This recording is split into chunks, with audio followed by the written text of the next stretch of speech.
We are back, everybody, for Chapter 3 of the Silmarillion as we continue our Mondays in Middle-earth read-through. We started with The Hobbit a long time ago. I think we're getting closer to the end of 2023, which means we'll be getting to the end of the second year, we'll be getting to our third year of this program. We did The Hobbit, the Lord of the Rings trilogy, the appendices of Return of the King, chapter by chapter, and now we're getting into the Silmarillion. We're actually kind of deep into the Silmarillion now. We're a few months in. Chapter 3 is of the coming of the elves and the captivity of Melkor. It's going to be very interesting to see where they go with the Rings of Power Season 2, which is forthcoming next year at some point, considering that uh, this entire project was started because I wanted to re-educate myself because I hadn't read these books in forever. I hadn't read Lord of the Rings in 20 years, Silmarillion in 25. Um, and it's been very interesting to see the nuggets of things they pulled out for Rings of Power versus the stuff that they just made up.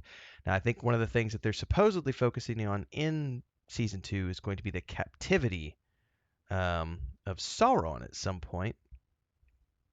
Now, the Melkor stuff, I don't think they're going to talk about too much because, again, they don't have the rights to the Silmarillion, but they are forming a story around some of this stuff. So this is before what they're doing with Rings of Power, and this is sort of in the early days of the war, so to speak. I'm still re-educating myself on this stuff, but in any case, Chapter 3 of the coming of the elves and the captivity of Melkor. If it's your first time tuning in, like, subscribe, and hit the bell icon so you never miss an update. Check out all the other videos in the playlist down below. And without further ado, let's talk about this chapter, analyze a little bit, and discuss the things we come up against. So essentially, we're being told that through long ages, the Valar dwelt in bliss in the light of the trees beyond the mountains of a man. Is it a man or a mon? I'm assuming it's a mon, actually, probably. While Middle-earth lay in a twilight under the stars. I wonder how much of this goes back to the early, I think it's the first verse of Genesis about, there was silence or darkness over the face of the waters, and there was like an untold eon of time. And this kind of what this sounds like to me. But I don't know if it's ever specified how long this time period is. It just says through long ages. While the lamps had shone, growth began, which now was checked because all was again dark. But sit here, the oldest living things had already risen up, such as like great weeds in the seas, great trees in the shadows of the earth, and the valleys were dark creatures that were old and strong. And it says, to these lands, the Valar seldom came apart from Yavanna and Orome, with Yavanna walking in the shadows, grieving because of all this nasty growth that had happened, while the promise of the spring of Arda had been put on hold. It says here, she put a sleep upon many things that had arisen in the spring so that they would not age, so they should not age, I should say, waiting for the time of awakening that was yet to come. I'm assuming this is the time of awakening for the firstborn, for the elves. During all of this time, Melkor had been building his strength in the north, and he never slept. He was always watching, working, and all of the evil things that he had perverted were roaming around the land, it says here. It says, in Utumno he gathered his demons, which were spirits who had first come to him when he was still in his early days of splendor, and were most like to him in their corruption. Ah, Balrogs! This is the first mention of Balrogs. Really cool. It says here, he also bred many of their monsters of different shapes and kinds, and his realm began to creep southwards over Middle-earth. He also built a fortress and armory, not far from the northwestern shores of the sea. First mention of Sauron. This stronghold was commanded by Sauron, lieutenant of Melkor, and it was named Angband. Ooh. So eventually, all of the stuff that Yavanna and Orome had been seeing in the Outer Lands and had been reporting back to the Valar were troubling enough that they called a council. And it says here that Yavanna spoke to the Valar and said, the vision that Iluvatar gave us was very brief, and we didn't get a long glimpse at it. So we probably can't guess um, when the hour appointed for the awakening is going to happen, but we can be sure that it's coming soon. And the children are going to awake in this age. And we have a question that need to ask ourselves: do we leave the lands full of this evil and desolate? And should we allow the children to walk in darkness while we get to celebrate here in the realm of light under the trees? I'm going to skip back here real quick. Yeah, under the trees in the mountains of Aman. Should they call Melkor Lord while Manwë sits upon Tenochtitl? So this is kind of like an admonition of sorts, saying, are we just gonna sit here and let this happen? Like, are we that lazy? Like, come on. Tulkas cries out, "No, we need to make war." But here finally Manwë speaks up. Oh, no, excuse me, but it says at the bidding of Manwë, Mandos speaks up here. And it says, the children of Iluvatar are indeed coming in this age, but not yet. It looks like the doom of them is to come into the darkness.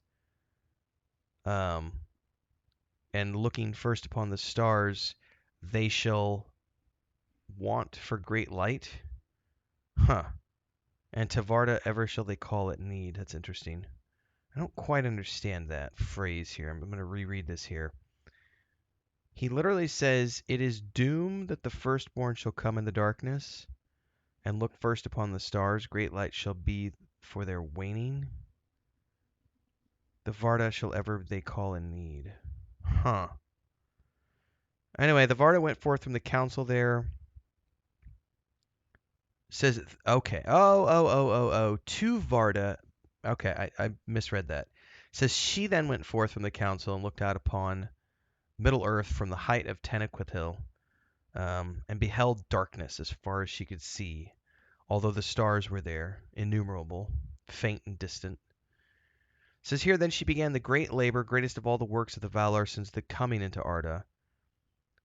And she took silver dew from the vats of Telperion, made new stars that were brighter than the previous ones to prepare for the coming of the firstborn.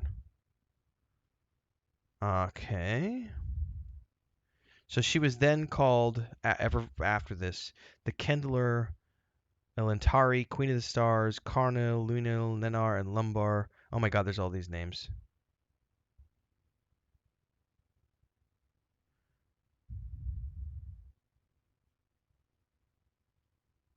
Oh no, I misunderstand. These are names of the stars that she made.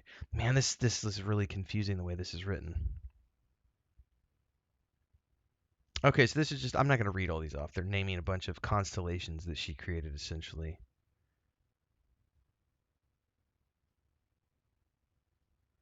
It says, high in the north as a challenge to Melkor, she put 7 mighty stars. The Valacerca, the sickle of the Valar, and sign of doom. It said, even then as she ended her labors, and they took a long time. Do we know how long? Does anybody know how long that took? The children finally awoke. By the water of awakening, they rose from the sleep of Iluvatar, and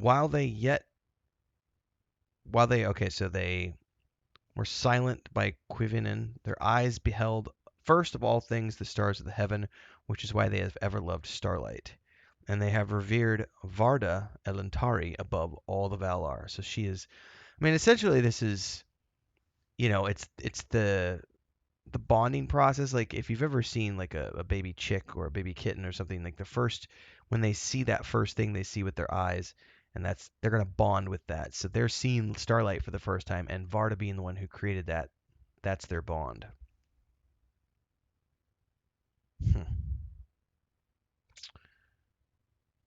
Oh wow. So the world has been reshaped many times, broken and remade. And it said, to Quivinin there is no returning. This is where the elves first awoke.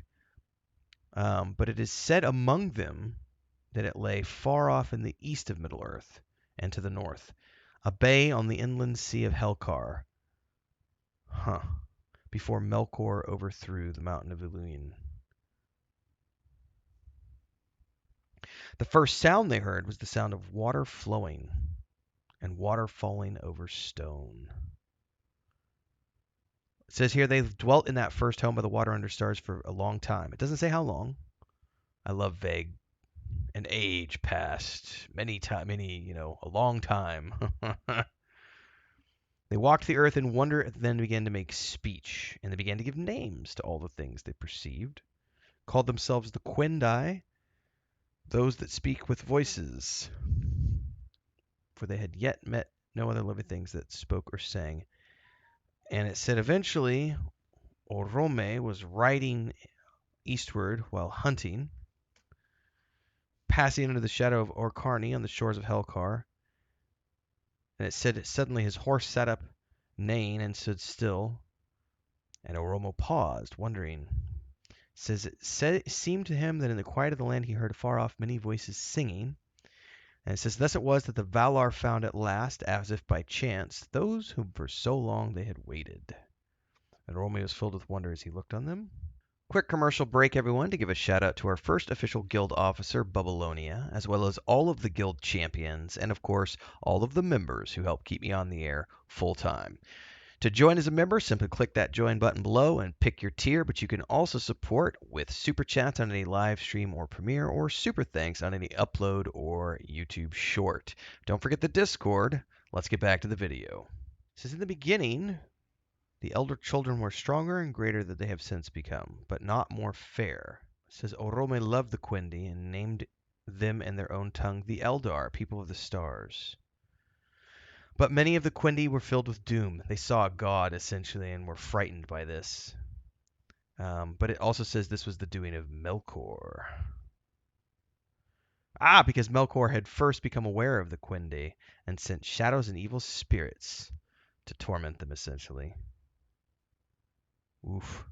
It says here, many years after the coming of Orome, if any elves strayed abroad, they would often vanish and never return, and the Quendi said that the hunter had caught them, and they were afraid. Oh, that's a trip, man. So Melkor captured these elves, and they then made them blame Orome. Mm. Melkor greatly hated and feared Orome. It says, of those unhappy elves who were ensnared by Melkor, little is known. For who of the living has descended into the pits of Utumno or explored the darkness of the councils of Melkor? It says, those are the Quendi who came into his hands before Utumno were broken, were put in prison, and by slow arts of cruelty corrupted and enslaved, and thus did Melkor breed the hideous race of Orcs, in envy and mockery of the elves, who were afterwards their bitterest foes. So this is talking of the creation of the Orcs. And, we got that. Chris and I just watched the Hobbit and Lord of the Rings films by Peter Jackson for our anniversary, for our 10th anniversary last weekend. And, well, I guess the weekend before last, a couple weekends ago. And I love the fact that this is, Saruman mentions this, the history of the elves. And not the history of the elves, sorry, but the creation of the orcs. It says here, though the orcs had life and multiplied after the manner of the children of Iluvatar. I remember this being discussed when Rings of Power was first starting to have, press about it. This, I think, means to many people, the interpretation is that even though the orcs were corrupted elves, they copulated, essentially, to reproduce. Because Melkor couldn't actually bring life into the world, because they bred in the manner of the children of Iluvatar. But deep in their hearts, it says the orcs feared their master, who was maker only of their misery and torment. It says here, this was probably the most vile deed by Melkor and the most hateful to Iluvatar. Well, that's a good stopping point for this week, everybody. I try not to keep these episodes too long. We've got a natural break here before we go back to Orome, bringing tidings to Valmar and the troubles of the shadows that were bothering Quivin. And so we're going to be getting into that next week. I'd love to hear your thoughts. I'm always confused when Tolkien gives vague references of time, because I know that Christopher Tolkien came along later on and did all of these other books, and this was mentioned here in these notes that this, but Tolkien also did like three, four, five iterations of things, sometimes more. So I'm always curious when they mention, great lengths of time passing because I'm never sure exactly how many years that those were. So I'd love to hear your thoughts on this. But also, I love the fact that we're getting into the early creation of the orcs, the awakening of the elves for the first time. I also love the fact that it says that even though the elves were the strongest when they were first created, when they first woke up. They were not the fairest. They grew more fair as time went on, which is kind of a cool concept to think about. Like they were the most powerful, but as time went on, they grew less powerful but more fair. Very interesting wording there. Anyway, love to hear your thoughts. Drop them down below. Don't forget to like, subscribe, and hit the bell icon so you never miss an update as we continue to put out episodes around the Silmarillion and beyond. This will definitely be going throughout 2024, leading up to the next season, I should say, of Rings of Power, which I'm sure we will poke at and prod at and find things to enjoy as well as discuss. In any case, thanks so much for tuning in, everybody. See you next week.